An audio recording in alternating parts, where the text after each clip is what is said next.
Bij de Weverlose Schans in Merselo wordt momenteel hard gewerkt aan een bijenstal. Vanaf 20 maart zijn de vrijwilligers in het Lobeekdal druk bezig met dit belangrijke project voor de bij. Door de imkersvereniging is gevraagd om hier een bijenstal te mogen bouwen en daar zijn we nu mee bezig. En toen heb ik een prijs opgevraagd en het hout thuis laten brengen. En alles op lengte gezaagd, een uitslag gemaakt, op lengte gezaagd. En dan hebben we tussendoor met deze enthousiaste vrijwilligers dat hokje gebouwd. Voor de bijen is het bijna letterlijk van levensbelang. Bijen worden overal bedreigd. Hier zitten we in een natuurgebied waar dus niet met insecticiden wordt gespoten en dergelijke. Dus alles wat we kunnen doen om hier de natuur zijn gang te laten gaan en de bijen een goede entree te geven, is van belang. En zo'n voorziening als een grote bijenstal waarin de beesten dus ongestoord kunnen leven, is voor het in stand houden van de soort natuurlijk heel erg belangrijk. De meeste mensen kennen waarschijnlijk wel het Bijenhotel. Hiervan staat er ook eentje bij de toegangsweg naar de Boerenschans. Maar tussen beide is een groot verschil.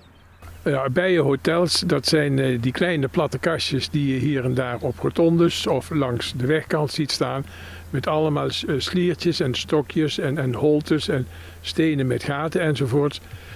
Bedoeld als woonplek voor solitaire bijen, dus die in hun eentje leven. Hier achter mij komen bijenkasten te staan, een stuk of 20. Dus daar worden bijenvolken gehuisvest, die produceren honing. En de imkervereniging van Venray gaat dat straks bijhouden. Stichting Lobeek heeft nog veel meer plannen voor een stukje natuur aan de Weverslo.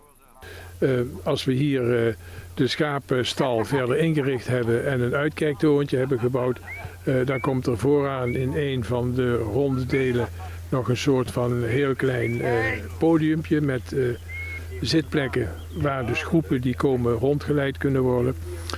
Er wordt een heleboel verteld over de geschiedenis van wat hier gebeurd is 500 jaar geleden tot nu.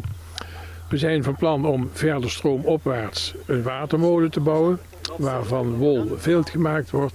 En ook nog hier op het voorterrein moet een groot schaapskooi komen van steen, waarin je dus ook mensen kunt ontvangen, waar bij wijze van spreken een plek is waar je elektrische fiets kunt opladen, waar je een kop koffie kunt krijgen enzovoorts. Ik denk dat het een hele verrijking is voor het toerisme dadelijk. Dat hier straks als ze langs de Lobeekdal gaan wandelen, dat ze hier flink kunnen genieten.